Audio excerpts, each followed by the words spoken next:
Welcome to this video, and in this video I wanted to have a look at why Mercury doesn't have any moons. So Mercury is a bit of an oddity in the solar system. It doesn't have any moons where most of the other planets do. So in our solar system, most of our planets have got at least one moon. Venus doesn't have any moons actually, which is similar to Mercury, but they both sit fairly close to the sun in the system. So the Earth has the moon, which is quite large in comparison to the size of the planet.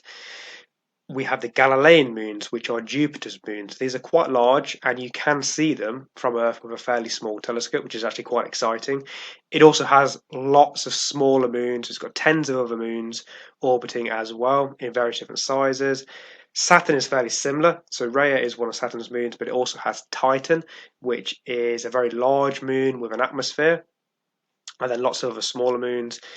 Neptune has Triton, which is another moon with an atmosphere, and then lots of other smaller moons. You have Uranus, which has moons, and so does Mars. So most of our planets have got at least one moon in multiple in various different sizes. We would also expect that planets orbiting other stars, so exoplanets, to have moons which we would call exomoons. Now we're yet to really find any of those, but it's something we would expect to find. Even dwarf planets can have moons. So Pluto obviously has been reclassified as a dwarf planet and not a planet anymore, and it has a moon called Charon. And they're quite similar in size. I mean, you can see from the comparison here that actually, okay, you could say Charon's a lot smaller. But when we talk about a planet moon or dwarf planet moon, they normally have a very large size difference. So actually in here, this is almost like a binary system, almost like a binary dwarf planet. But even these dwarf planets can have moons, and asteroids themselves, which are even smaller, can have a moon, or they can be a binary system. So why doesn't Mercury have any moons? Well, it's all about the Hill sphere. So the Hill sphere is a sphere around this object in which its gravitational force or attraction dominates smaller objects. So, for example, Mercury orbits the Sun, and the Sun obviously has a larger gravitational attraction than Mercury, or depending on where it is. So, an object has to be close enough to Mercury that it would be dominated by Mercury's gravitational attraction as opposed to the Sun. So because it's a small object and quite close, that's likely going to be quite small. So to have a moon, then it would have to be in this Hill sphere here.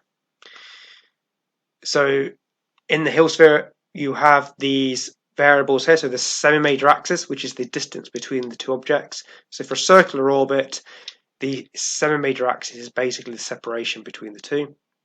You then have the mass of the Sun, which is the larger m, and then you have the mass of Mercury, which is the lowercase m. So then we can have a look at the Hill sphere equation to get our actual size of this Hill sphere. So here, to get the Hill sphere, the value for it, it's basically the semi-major axis times the cube root of the ratios, basically, of the masses. So we can basically find a value for the Hill sphere for Mercury.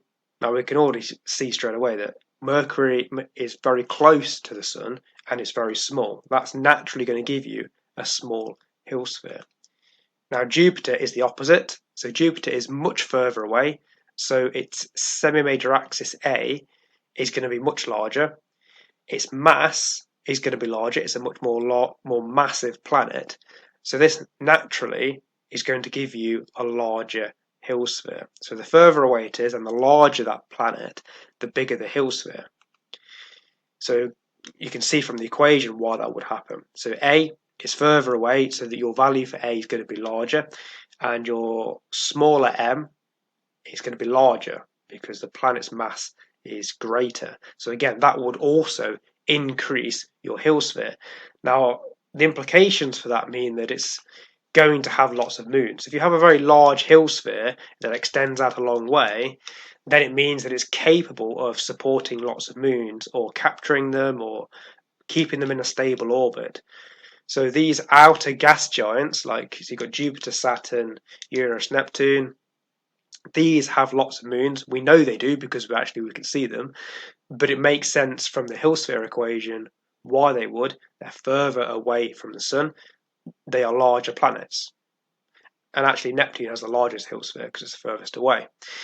And then the inner planets, so you have Mercury, Venus, Earth, and Mars. These are smaller planets and they're very close to the sun. So actually, the gravitational force from the sun is stronger there. So the Hill sphere has to shrink. So you're not going to get moons when they're closer in. So you typically have no or very few moons when when the planets are very close to the sun. So thank you for watching, and if you enjoy, you can check out some of the other videos.